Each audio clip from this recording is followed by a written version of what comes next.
we know that we have passed from death to life because we love the brethren. He who does not love abides in death. It is important that every liturgical experience be an experience not of hurt or bad memory or bad taste, but only of warmth. Remember that. Let never a child be upset in a liturgical context. It's too close to the fire of love from which we came, to which we return, and to which we are celebrating at the altar. Only love at the altar. It can apply also in a prayer group or a family rosary. Never mix pain with prayer.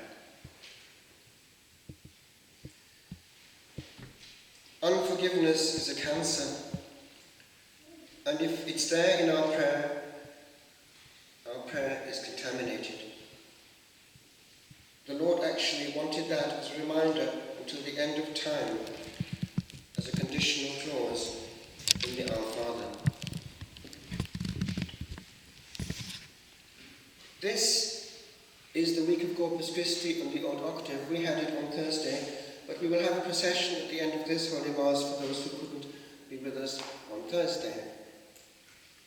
It's also the week of the Sacred Heart, and we will have, I've just checked with Father Michael, Mass here in Latin at 11 o'clock, notice 11 o'clock this coming Friday, with also adoration and the procession in reparation to the wounded heart of our Saviour, wounded perhaps above all in the mystery of his love. Therefore it goes very well with Corpus Christi. Sometimes the Lord directly gives lights to those who are far away, e.g. a Protestant who comes into a Catholic church and feels it, sometimes to an adolescent or even a child. I would like this morning to quote two examples. One is what hit me actually only last Monday.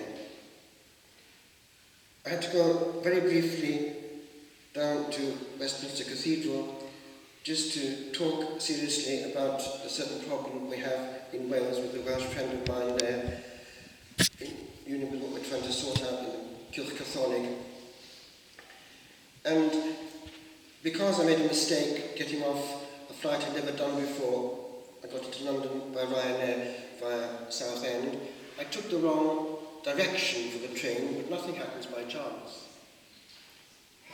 I ended up at the station of, wait for it, Tower Hill. So I got out and wow, that's the very place. A shiver went up my being. I immediately got into prayer mode and invoked all those who had been tortured and racked therein. It started with actually our own brethren, the Carthusians, terribly tortured there. Soon to follow was Thomas More and John Fisher. On it went, a great white-robed army, ending with the wonderful feasting at this time of year, actually, locally, Oliver Plunkett, in 1681.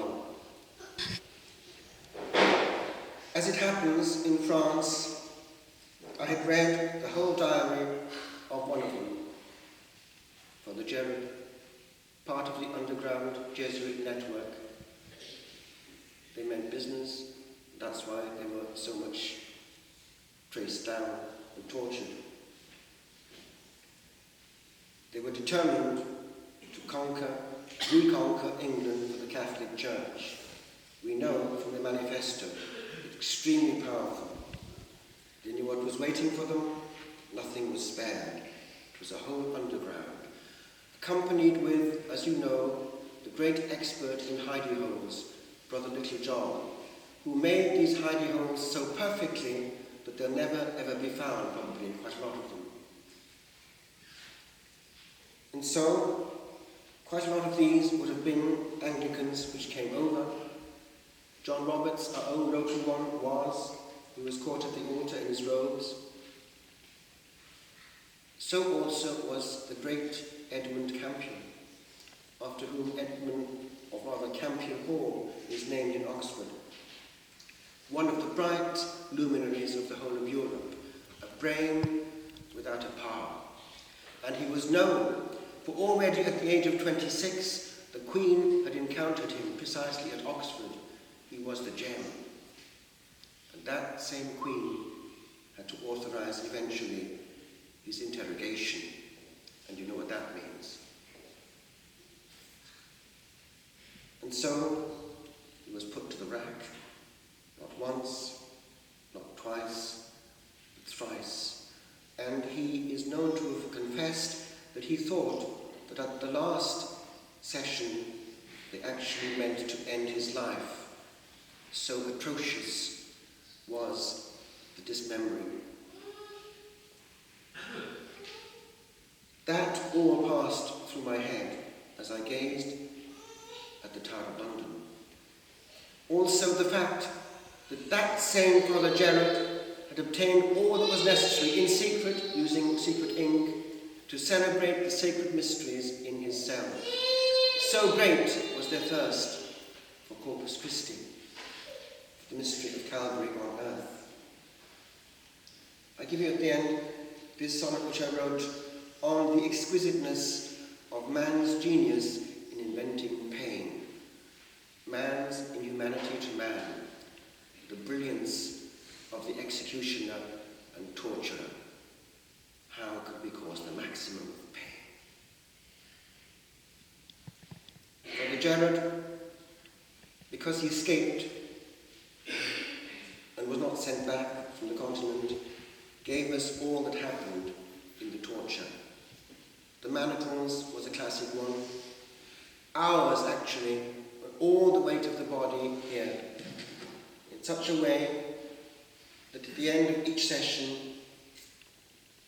this whole area was massively swollen, and they had to give them a special cloak with huge sleeves, because they know that nothing else would fit them.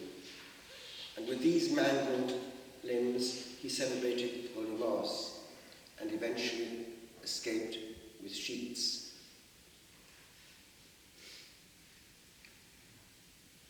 This then was what it meant to celebrate the sacred mysteries validly in by now dark Protestant England, a land without the true presence. I had a friend who was preparing for ordination in Rome. Because we were close to Rome, these people would come to us for their retreats. And he was a convert from Anglicanism. And his brother was still an Anglican clergyman. And this, my friend, was a deacon ready for ordination to the priesthood, said to me that his brother had just had this experience. He was having doubts, and he didn't know what to do, because he had a wife and family. And his priesthood, in inverted commas, was his livelihood. He prayed for light from the Holy Ghost. And during the Anglican celebration that he was executing, when he was coming close to the, in inverted commas, consecration, he heard a voice. And I asked my friend the deacon, was it objective or was it just his imagination? Immediately he answered, no, it was objective. It was a voice in his heart. And he heard this: don't genuflect.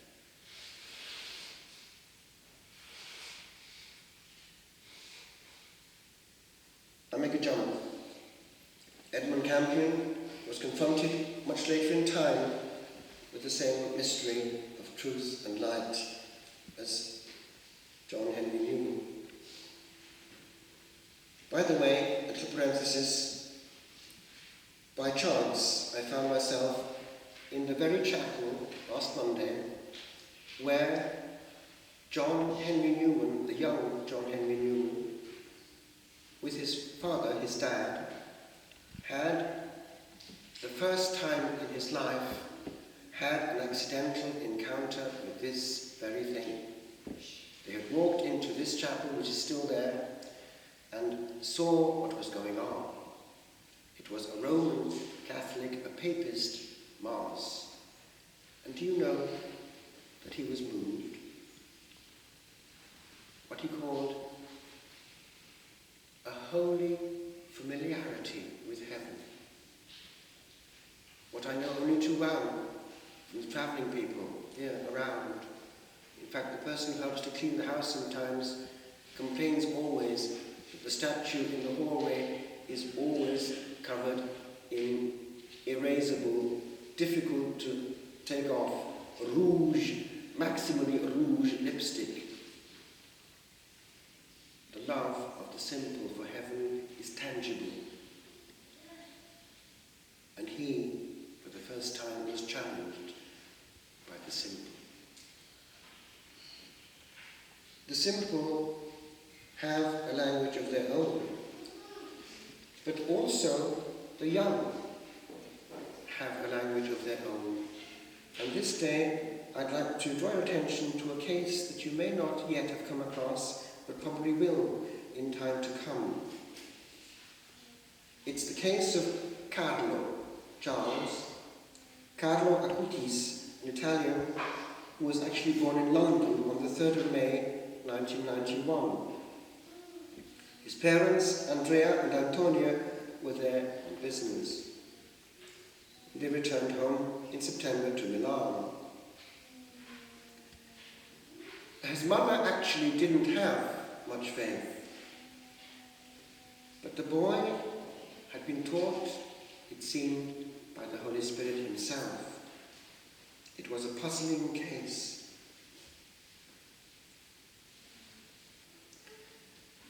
Listen to this.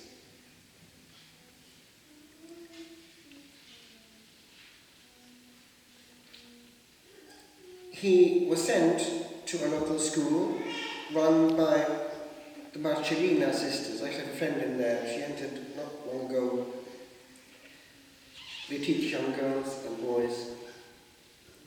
And so he made his first communion. But with this difference, that he pleaded for it to be happening much more quickly than it normally should. And the parish priest discerned that he had already attained the age of reason and knew exactly what he was doing.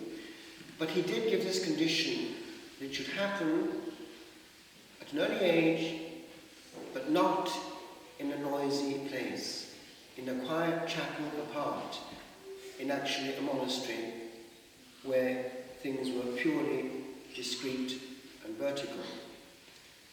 As it happens, that's happened also this week in Corpus Christi. One of our smallest ones has done the same thing. Very young, actually. I think he's only 6. In Silverstream, which has happened to others as well. I know that Silverstream has done our first communions with one or two other people as well in the past. It's a good place to start, because God reigns, and there's nothing human.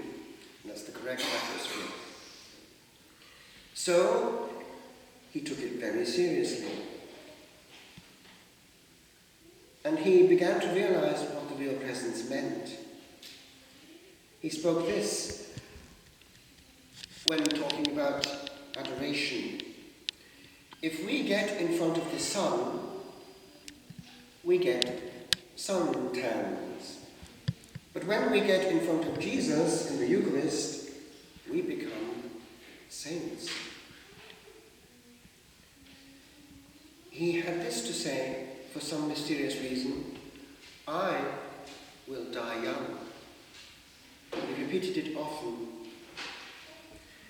This is perhaps why he filled his days with a whirlwind of activity.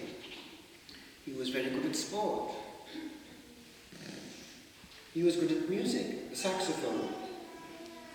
And then this talent, which was a key talent, he became very, very good at a precocious age at all computer skills. Listen to this bit, it's going to matter. He wasn't, however, one of these people so holy that you can't get through to them. He was a magnet. He drew friends.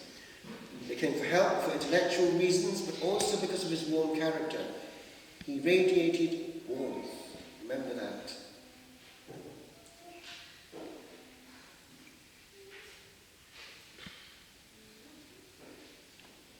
He never wasted money. He was known to donate sleeping bags to the homeless on his way to Mars. He also donated to the Capuchins for the service of meals to the homeless. He would draw friends with him when going to church. Come, and they would.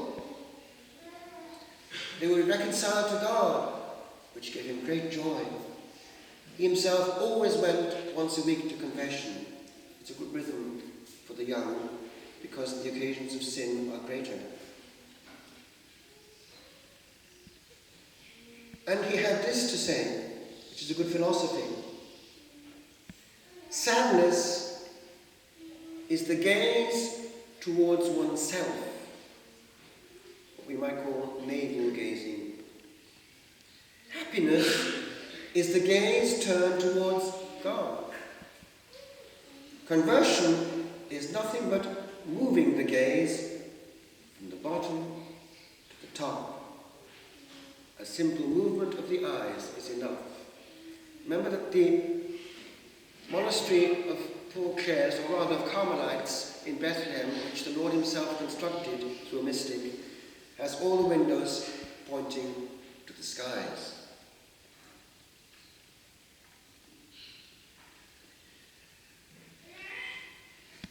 He began to intuit the essence that was before him in the monstrance. He felt it to be alive and throbbing in the consecrated host. And you can see that happening actually on YouTube in a modern miracle, Betania in Venezuela. It was during the Mass at midnight on the Feast of the Immaculate Conception in 1991. A good and holy priest was offering in the spirit of reparation this midnight Mass, and when it came to the fraction, he found that this was happening. The half which he was not going to consume transformed into visible flesh and blood. So it was kept and placed in a special monstrance, and in 1998 a band of Americans went there, and one, Mr. Sanford, had with him a camcorder, and he's the only one who saw this second miracle. It was on fire. It was bleeding already, but it was actually on fire, and he could see the pulsing, burning fire of the Sacred Heart. And this, obviously, is what was given to understand to this young man. The essence of love is before me.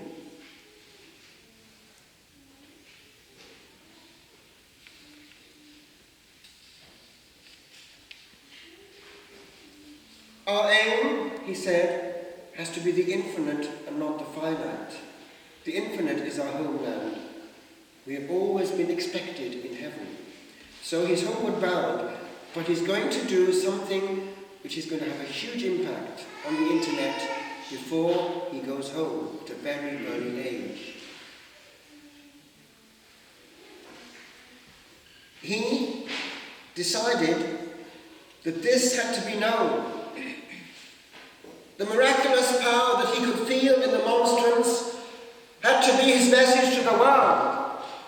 And he realized that his skills in computer programming, forming websites, doing programs, editing YouTubes, this had to be used as the modern pulpit. Teenager though he was going to do it himself, and he did. And he went researching, dragging his parents with him over all the Eucharist miracles he could find. Did research on each one, and did programs and put everything on internet. And it started to hit hard because echoes were coming back from all over the world. Carlo's exhibit of Eucharistic miracles has enriched the ends of the earth, presented in Russia, Latin America, and even China.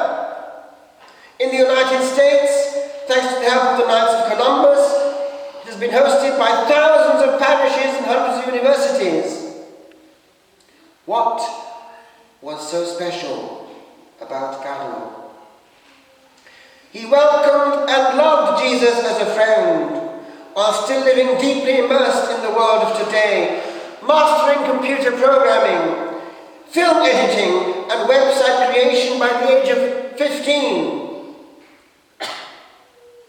Despite being immersed in media so fraught with temptation, the gospel thrived at his touch, and to such an extent that he will probably become, notice, the patron of the internet.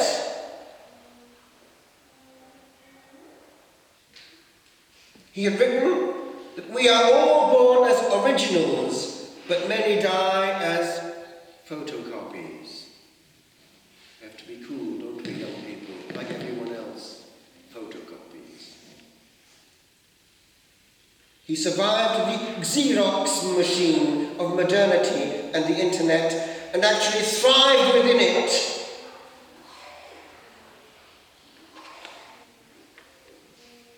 He was admitted to hospital rather suddenly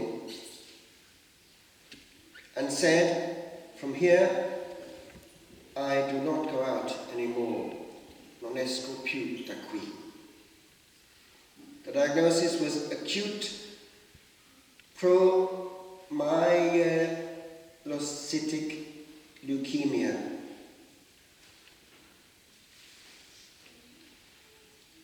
He died very quickly on the 12th of October 2006.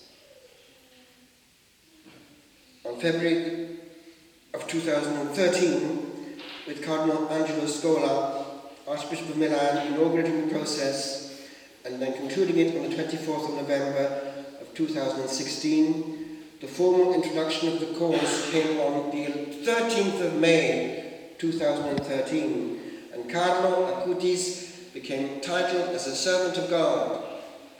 Pope Francis confirmed his life of heroic virtue on the 5th of July 2018 and named him as venerable. Young people, believe in the Blessed Sacrament.